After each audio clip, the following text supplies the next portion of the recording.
Good morning and welcome to Portsmouth Harbour. This is Tim Cooper with you live here on BFBS Forces News, going out on our YouTube channels, our stream on Facebook, and you see pictures of the Isle of Wight ferry leaving. Just as we come live, it gets in the way of our main event, which is happening behind it. And you can probably hear some of the car alarms going off on the ferry, which happens every single time one of them goes out. But we'll just let Victoria of Wight get out of the way, and behind her you'll see the site we're here to see today. On the right hand side of the picture, alongside still, is HMS Queen Elizabeth, but to her left, being turned ever so slowly by a number of tugs, is HMS Prince of Wales. The blue lead tug, Phoenix today, not SD Tempest, the normal one, but Phoenix, is now pulling her bow round in a westerly direction. She's almost gone through the whole 180-degree turn, and in a few minutes' time she'll be facing directly towards us, and then the harbour mouth will close and she'll begin her journey from Portsmouth Naval Base, past us here at the Round Tower at the mouth of the harbour, and out into the Solent. So welcome along wherever you're watching around the world. Thank you so much for joining us.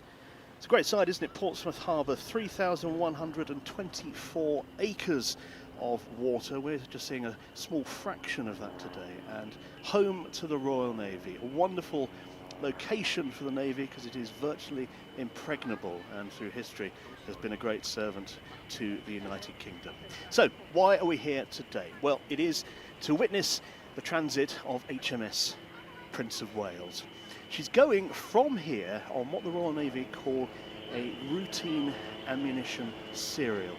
I understand she'll be heading to Scotland to be loaded with ammunition, and then in due course coming back here to Portsmouth, and then in September heading out on a more significant deployment. So this is a crucial step in the deployment build-up phase, as it were. So That's why we're here today. And we're here, as with hundreds of people around the harbour, because every time this happens, it is a spectacular sight. And especially on a day like today, when the waters of the harbour turn azure blue, and it takes on a Caribbean hue. I can't even say that without laughing. Anyway, it's lovely down here today. It's a really beautiful day and great for a bit of ship watching.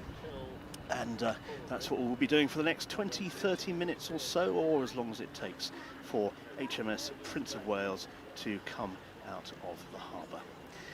So if you are watching and you can and want to, why not send us a message, and I'll try and read some shout outs if I can. I'll look over both of the feeds as we're going along here today.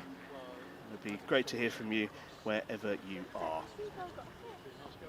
It's been quite a week for the Royal Navy here in Portsmouth. On Tuesday we were live here at the Round Tower, but our camera was very much facing in the other direction, out towards the Solent and the Isle of Wight beyond, when HMS Queen Elizabeth came in. She was back from 4 months in Scotland in Rosyth. She had issues in February, start of February, with her propeller shaft, which had major issues. She had to go for 4 months worth of work. The Royal Navy say the work was actually completed more quickly than they expected, so it was very special to see her back in Portsmouth on Tuesday. We were also down here yesterday, and we were waiting for HMS Prince of Wales to leave then. She didn't. We don't know the reasons behind that. She was then again scheduled to leave at 10 last night, but we think the weather, it was very, very thundery in some parts of the south coast last evening, so that may have put paid to that departure. But we're here today, and as you can see, it's happening, which we're very relieved about. So, let me talk you through what's happened so far. At 5 to 11 local time, the ship began to be pushed and pulled away, rather, from the Princess Royal Jetty. About 7 minutes after that, the tugs began to turn the ship, and as you can see, she's gone through a full 180. She started the day with her bows pointing towards Portsdown Hill and Paulsgrove, which is the estate at the foot of Portsdown Hill in the far distance there. So that's all been completed, and now the journey begins. The blue tug clearly showing up in front of her, and I can see at this stage 1, 2, 3, 4, there's probably another 6 or 7, maybe more, surrounding her. Let's widen out our shot and we'll get a lovely view right close to us here of the police launch that's just going to have a word with one of the pleasure cruisers that's going about their business when they really shouldn't be. The King's Harbour Master sets out clear rules stating when the harbour entrance is open or closed, and at the moment it's closed because the carrier's coming out. So the police launch is just going to go and have a word and clear them out of the way. Now you may think that's a little draconian, she's a fair distance away yet, but you don't want to get in the way of the carrier. Safety is paramount, and she's a vast vessel. Manoeuvring is difficult, and you don't want someone's cabin cruiser getting in the way. You'll notice also though the Whitelink fast ferries are continuing, and they do continue to operate apart from at the critical phase when the carrier is right in the harbour mouth. So they are allowed to operate up until that later phase. So the police won't be going after Whitelink and telling them to go away. I don't think anybody would like that. But that ferry is packed with trippers going to the Isle of Wight for their summer break. Lucky them. And then we focus back onto the carrier. Lewis is filming this for us today, getting some lovely pictures in the sunshine. He's always pleased to come down here to Portsmouth to film the ships come in and out. It's one of his favourite things to do. And he's enjoying today very much as well. So, I'm going to trot out my favourite fact about the carriers. There are the two of them, both Queen Elizabeth class, one HMS Queen Elizabeth, one HMS Prince of Wales. But here's the thing, and if you're listening on Tuesday, I'm going to bore you again with the same fact. But HMS Prince of Wales is bigger. She is the biggest ship in the Royal Navy by the matter of a few feet.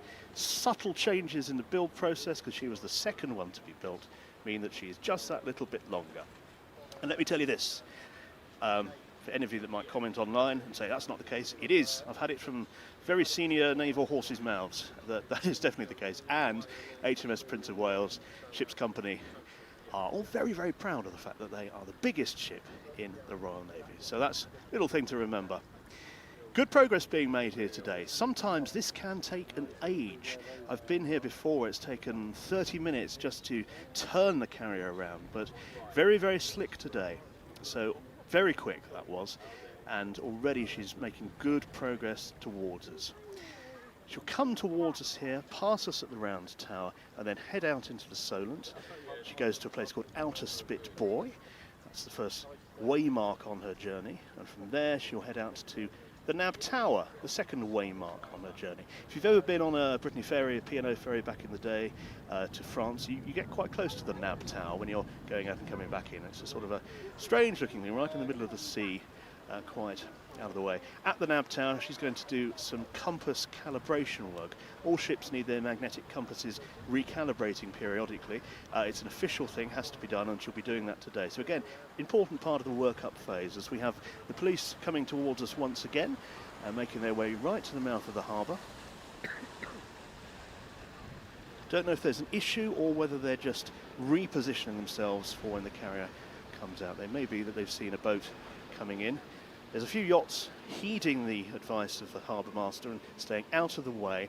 The area to the rear, if you like, of the Red Buoys is completely safe and out of the shipping channel. It's the shipping channel that is the problematic area, and it looks like they're just going out to station themselves there to make sure everything is okay. Whilst we're at this extreme angle, let's take a look at the crowds of people who've come here today. Let's see if I can get them to give us a wave. Give us a wave, everybody. Yay! Hey. Thanks very much. It's like Pavlov's dogs, isn't it, but with waving. Very good. Thank you very much indeed. They're well trained. I hadn't even briefed them for that one, and they did it all by themselves. Thank you ever so much, folks. Loads of people down here again. Let's look to the other side as well, Lewis, whilst you're doing it. Give us a wave this side, folks. Thank you very much indeed. Good stuff. Come down here. Many people I've been speaking to this morning have loved ones on board the ferry, some of whom are going away for their very first time at sea, which is very exciting. And everybody is here frantically exchanging messages through yesterday to say, where are you going to be when you leave? Can I see you? So we will see if some of the people do get to see them, which is pretty exciting. So the next bit happens very quickly. She seems an eternity away at the moment, but within 5 minutes this will probably all be over. She'll get closer and closer and then suddenly be right on top of us, and the true scale of the carrier will come into focus. If you're just joining us, this is Tim Cooper live in Portsmouth, watching HMS Prince of Wales begin her journey for a routine ammunition loading serial, we understand, in Scotland. Beautiful story with this ship. On board there is a replica of the King George V class battleship HMS Prince of Wales's Belle, which was built by Camel Laird, or organised by Camel Laird. They had the original Belle, which is in the National Museum of the Royal Navy, and had it recast for the current ship, and they used a special nickel silver, so it's exactly the same. Most modern ships' bells are bronze or indeed bell metal, so it's the original 1908 Admiralty design bell from a predecessor HMS Prince of Wales, and that bell is proudly on board the ship. A wonderful link between the sailors of the early 20th century and those of the first part of the 21st century. And the Royal Navy is all about tradition coupled with modernity. And you don't get much more modern than this carrier. Beautiful opportunity to study the ship in detail here. That ski ramp at the front. The two islands on board. The forward one is where the bridge is and where all the operations in terms of driving the ship come into play. The rearward one has a window facing out onto the 4-acre flight deck, so that's where the flying operations take place from. Really clever bit of design, that, in my opinion, separating those two key functions and giving maximum resources to each in their own dedicated space. So that's pretty cool. I've been lucky enough to be on both carriers a number of times, and it is immense on board. You would spend a lifetime and you still would probably get lost from time to time on there. So there we go, police right at the front of our shot once more. Very smart new looking launch that is. Just making sure everything is as it should be. We got over 4 metres of tide today. High tide was just before 11 o'clock, and these movements always take place at high tide to give the maximum depth of water both underneath the ship and to the side as well. You know, there could be upwards of 3.5 metres less depth of water at low tide, and you really do need the maximum amount. So Phoenix the tug leading HMS Prince of Wales, tugs all around, the white ensign proudly flying in the stiff breeze off her stern, and a few of the ship's company dotted around. Let's go and look at the person right at the front of the ship, standing by one of the weapon systems. 2 people there. And we've got a number of people all around, but not the big homecoming procedure alpha, let's all line the deck thing. This is much more routine deployment, and as I mentioned right at the start of this broadcast, it's the key phase in the work-up to major deployment later this autumn.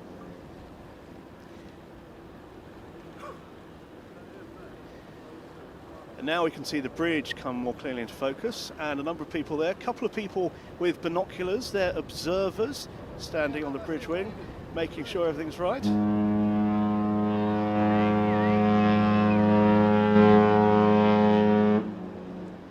The gentleman waving there, if Lewis does a mega crash zoom and zooms back out and to my right, you'll see the people he's waving to.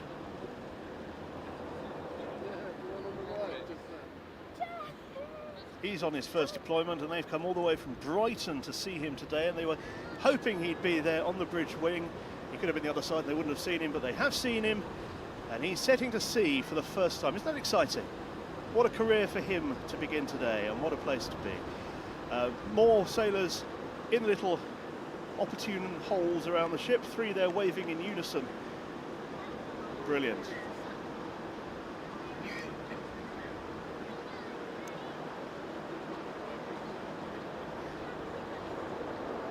The ship looks absolutely fantastic in the sunshine today. Beautiful.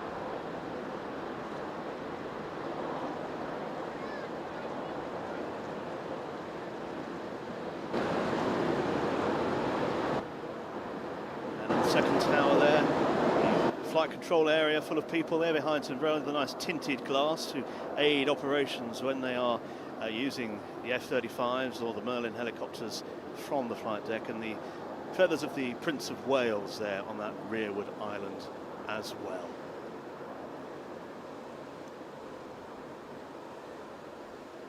Do you see what I mean about when it happens, it happens?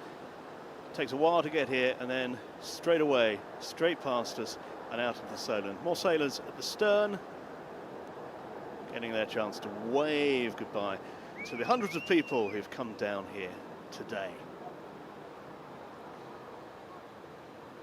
And there she goes, bang on time, a really swift departure, out of the harbour, and now up the channel and into the Solent. Outer spit buoy first, nav tower, and then it's time for some compass alignment. Sounds good.